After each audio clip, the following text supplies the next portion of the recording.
नमस्कार दोस्तों, इस समय की तमाम बेहद बड़ी खबरें, मुख्य समाचार आप लोगों के लिए लेकर के आए हैं दोस्तों, जहां पर एक एक करके चलेंगे। सभी बड़ी खबरें आप तक आगे इस वीडियो में पहुंचाएंगे। ये वो खबरें हैं जो गोदी मीडिया आप तक नहीं पहुंचाता है, इसलिए लगातार हमारे साथ बने रहिएगा दोस्तों। खबरों में बढ़ने से पहले अगर आप लोग भी खुले तौर पर इंडिया गठबंधन और राहुल गांधी के समर्थन में खड़े हैं तो अभी इस वीडियो को लाइक कीजिएगा दोस्तों, और कमेंट बॉक्स में हैशटैग वी सपोर्ट इंडिया जरूर ही कमेंट कीजिएगा। पहली बड़ी अपडेट बताते चलें।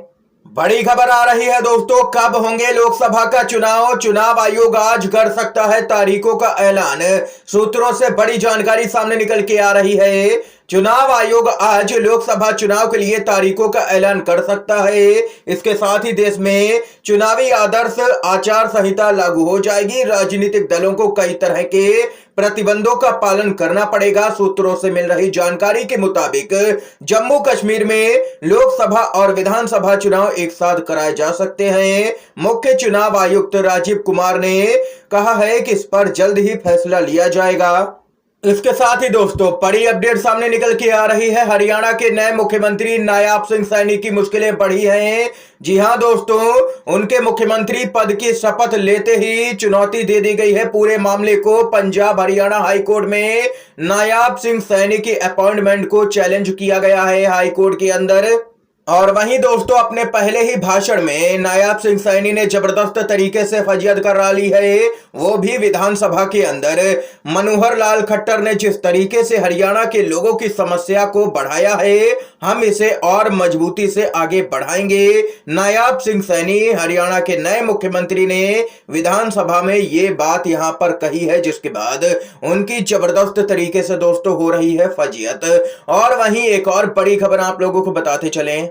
कांग्रेस पार्टी की लगातार बढ़ रही लोकप्रियता से बौखलाई है बीजेपी। खड़गे बोले, हमारे 200 से 300 करोड़ रुपए रोक देंगे तो चुनाव कैसे होंगे, क्या यह निष्पक्ष चुनाव हो रहा है। जी हां दोस्तों, बताते चले, लोकसभा के चुनाव से पहले जिस तरह कांग्रेस के खाते बंद किए गए, उसको लेकर के पार्टी के अध्यक्ष मल्लिकार्जुन खड़गे ने कई सवाल उठाए हैं। खड़गे ने बताया है कि पार्टी धन की कमी का सामना कर रही है। उन्होंने आरोप लगाया है कि जिन बैंक खातों में लोगों के द्वारा दान दिया गया पैसा रखा गया था, उसे बीजेपी के नेतृत्व वाली एनडीए सरकार ने फ्रीज कर दिया है। उन्होंने आगे कहा है कि जब हमारे पास चुनाव लड़ने के लिए पैसे ही नहीं होंगे, फिर यह चुनाव निष्पक्ष कैसे रह जाएगा। मल्लिकार्जुन खड़गे ने यहां पर कर्नाटक में मीडिया से बातचीत करते हुए कहा है कि कांग्रेस पार्टी का खाता बंद कर दिया गया है। उन्होंने कहा है कि हमारे 200 से 300 करोड़ रुपए अगर रोक दिए जाएंगे तो फिर हम चुनाव कैसे लड़ पाएंगे। ये यहां पर दोस्तों मल्लिकार्जुन खड़गे मोदी सरकार पर भड़के हैं। इसके साथ ही जो अगली अपडेट आ रही है बताते चले। मुख्य चुनाव आयुक्त राजीव कुमार का बड़ा बयान। चुनाव आयोग समय आने पर इलेक्टोरल बॉन्ड से जुड़े विवरण का खुलासा करेगा। जी हां दोस्तों, आप लोगों को बताते चले, मुख्य चुनाव आयुक्त राजीव कुमार ने कहा है कि समय आने पर चुनाव आयोग इलेक्टोरल बॉन्ड से संबंधित सारा विवरण साझा करेगा। उन्होंने कहा है कि आयोग संपूर्ण पारदर्शिता में विश्वास रखता है। राजीव कुमार ने जम्मू कश्मीर के दौरे की समाप्ति पर पत्रकारों से बातचीत में कहा है कि निर्वाचन आयोग केंद्र शासित प्रदेश में विधानसभा के साथ साथ लोकसभा चुनाव कराने के लिए पूरी तरह से तैयार है। दरअसल दोस्तों, माना जा रहा है कि लोकसभा और विधानसभा का चुनाव यहां पर एक साथ करवाया जा सकता है। और यहां पर मुख्य चुनाव आयुक्त कह रहे हैं कि चुनाव आयोग पूरी तरह से निष्पक्ष तरीके से काम कर रहा है। दोस्तों, अब आप लोग इस बयान से सहमत हैं या नहीं, कमेंट बॉक्स में अपनी राय जरूर ही बताइएगा। इसके साथ ही जो अगली बड़ी खबर आ रही है बताते चलें। बीजेपी के अंदर बड़ी बगावत संभव है दोस्तों, आप लोगों को बताते चले। बीजेपी ने दूसरी सूची जारी की है। भाजपा उम्मीदवारों की दूसरी सूची में 25 सांसदों का टिकट कटा है। कई नए चेहरों को मौका दिया गया है, लेकिन यहां पर आप लोगों को बताते चले, बीजेपी की दूसरी सूची में परिवारवाद सीधे तौर पर नजर आ रहा है। आगामी लोकसभा चुनाव के लिए भाजपा के उम्मीदवारों की दूसरी सूची में 25 सांसदों का टिकट काटा गया है। पार्टी ने उनकी जगह पर नए चेहरों पर दाव लगाया है, लेकिन पार्टी की जबरदस्त फजीहत हो रही है, क्योंकि पीएम मोदी लगातार परिवारवाद को लेकर के बयान देते हैं कि देश की सभी राजनीतिक पार्टियों में परिवारवाद है, लेकिन बीजेपी के अंदर नहीं है। लेकिन दूसरी सूची में साफ तौर पर नजर आ रहा है। पहले 4 यहां पर बताते चले आप लोगों को।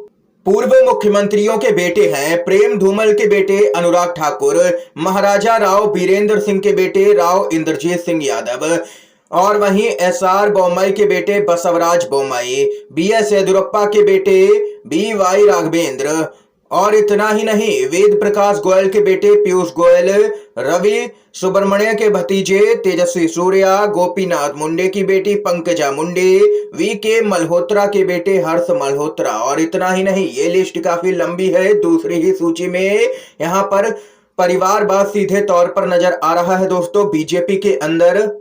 इस बीच एक और बड़ी अपडेट की तरफ बढ़ते हैं। ईडी और सीबीआई जैसी संस्थाओं का दुरुपयोग कर रही है मोदी सरकार, किसान और आम आदमी नाराज है। शरद पवार का बड़ा बयान सामने निकल के आया है, बताते चलें।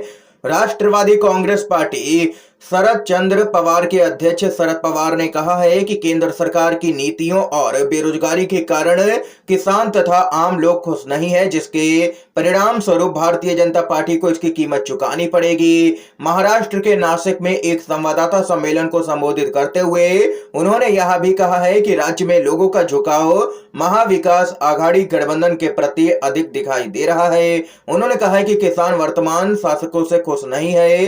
नासिक, धुले, पुणे और सतारा में प्याज किसानों में नाखुशी है। केंद्र की गन्ना और इथेनॉल नीति से किसान नाखुश हैं। इस बार किसानों ने तय कर लिया है कि सरकार को सत्ता से उखाड़ फेंकना है, ये यहाँ पर कहना है शरद पवार का दोस्तों। इसके साथ ही एक और बड़ी खबर बताते चलें। किसान महापंचायत को लेकर के खबर आ रही है। हाई सिक्योरिटी सख्त शर्तों के संग दिल्ली में आज किसान महापंचायत हो रही है। टिकैत बोले लंबा चलेगा आंदोलन। दिल्ली के रामलीला मैदान में आज किसान मजदूर महापंचायत में भारी संख्या में किसान लगातार जुट रहे हैं। दिल्ली पुलिस ने 5000 तक की संख्या में वहां पर एकत्र होने की अनुमति दी है, लेकिन यहां पर किसानों की संख्या लगातार बढ़ती जा रही है। राकेश टिकैत ने तो दो टूक कह दिया है कि हमारा आंदोलन लंबा चलेगा, हम पीछे हटने वाले नहीं हैं। बिहार से दोस्तों खबर आ रही है, जहां पर भाजपा ने चाचा से ऊपर रखा है। चिराग पासवान का दर्जा, दी है 5 सीटें। पशुपति पारस को दिया है राज्यपाल बनने का प्रस्ताव और वहीं बिहार एनडीए में फूट नजर आ रही है। सीट बंटवारे की गुत्थी उलझने के पीछे एक बड़ा कारण जेडीयू के राष्ट्रीय अध्यक्ष और बिहार के सीएम नीतीश कुमार हैं। उन्होंने भाजपा के सामने जमुई सीट पर दावा पेश किया है, जहां से चिराग पासवान सांसद हैं। ये यहां पर दोस्तों इस समय की आज की तमाम बेहद बड़ी खबरें, मुख्य समाचार थे दोस्तों जो हमने आप लोगों तक पहुंचाए। अगर आप लोगों को दोस्तों ये वीडियो पसंद आया हो तो अभी इस वीडियो को लाइक कीजिएगा, ज्यादा से ज्यादा इन खबरों को, मुख्य समाचारों को शेयर कीजिएगा अपने सभी दोस्तों में, और चैनल पर नए हैं तो दोस्तों चैनल को जरूर ही सब्सक्राइब कीजिएगा। वीडियो देखने के लिए आप सभी दोस्तों का बहुत बहुत धन्यवाद। जय हिंद, जय भारत।